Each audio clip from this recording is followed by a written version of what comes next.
అమిత్ షా గారు పవన్ కళ్యాణ్ గారిని ఢిల్లీ రమ్మని అడిగారు.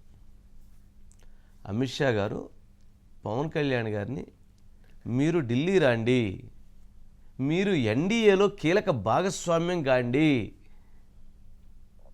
మీకు ఎన్డీఏలోకి మీరు ఢిల్లీకి వస్తే మీరు చాలా కీలకమైనటువంటి బాధ్యతను నిర్వర్తించాల్సి ఉంటుంది అని అమిత్ షా గారు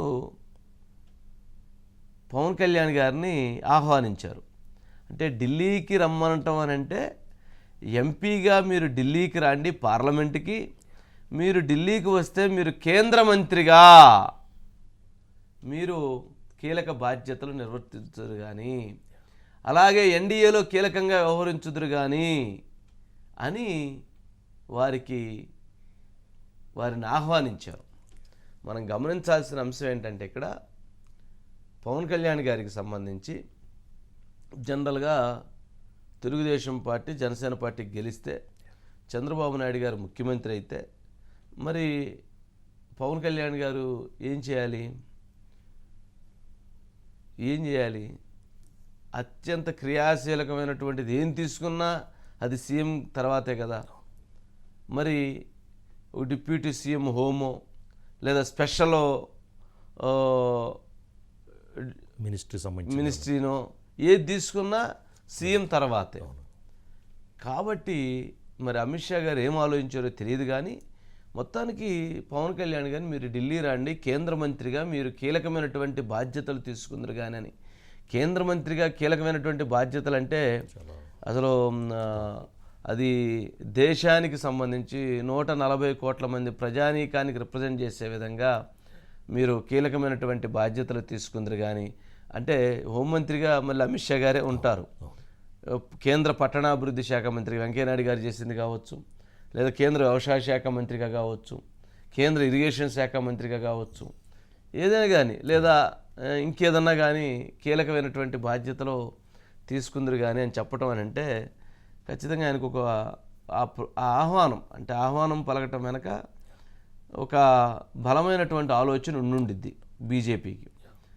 పవన్ కళ్యాణ్ గారికి ఉన్నటువంటి శక్తిని, వారికి ఉన్నటువంటి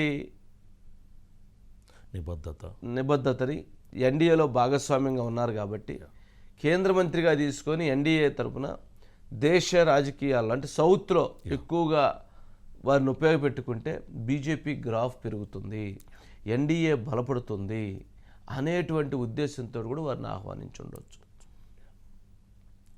ఢిల్లీకి పవన్ కళ్యాణ్ గారు కేంద్ర మంత్రిగా బాధ్యతలు, ఇది ఒక సబ్జెక్ట్. అయితే పవన్ కళ్యాణ్ గారు పిఠాపురం ఎమ్మెల్యేగా, కాకినాడ ఎంపీగా పోటీ చేసేటువంటి అవకాశాలు ఉన్నాయి అనేది జరుగుతున్నటువంటి చర్చ. అంటే ఎమ్మెల్యేగా ఎంపీగా పోటీ చేయటం ద్వారా ఎంపీగా గెలిచి కేంద్రంలో బీజేపీ మంచి మెజారిటీ వస్తే కేంద్రంలో సెంట్రల్ మినిస్టర్గా, ఇప్పుడు రాష్ట్రానికి భాగస్వామ్యం ఎన్డీఏలు అయ్యారు కాబట్టి కీలకమైనటువంటి శాఖ ఇవ్వాలి. ఆ కీలకమైనటువంటి శాఖ తెలుగుదేశం జనసేన తరపున వారు కీలకమైనటువంటి శాఖని అక్కడ నిర్వహిస్తారు. అలాగే ఆంధ్రప్రదేశ్లో కూడా 24 ఎమ్మెల్యే స్థానాలు ఇస్తున్నారు.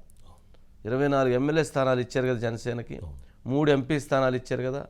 3 ఎంపీ స్థానాల్లో పవన్ కళ్యాణ్ గారు గెలిస్తే కేంద్ర మంత్రిగా, అదేవిధంగా 24 ఎమ్మెల్యే స్థానాలలో 4 లేదా 5గురికి రాష్ట్ర మంత్రులుగా అవకాశాన్ని కల్పించేటువంటి చర్చలు కూడా అంతర్గతంగా జరిగాయి అనేది అందుతున్న సమాచారం. అంటే 24 మంది ఎమ్మెల్యేల్లో అంటే గెలిచేదాన్ని బట్టి 4 నుంచి 5 రాష్ట్ర మంత్రి పదవులు అంటే 25 మందికి మంత్రి పదవులు ఇవ్వచ్చు మనకు ఉన్న 175 దాని ప్రకారం. అందులో ముఖ్యమంత్రి గారు తీసేస్తే 24లో 5గురికి జనసేన పార్టీ నుంచి మంత్రి పదవులు ఇచ్చేటువంటి అవకాశం బలంగా ఉంది.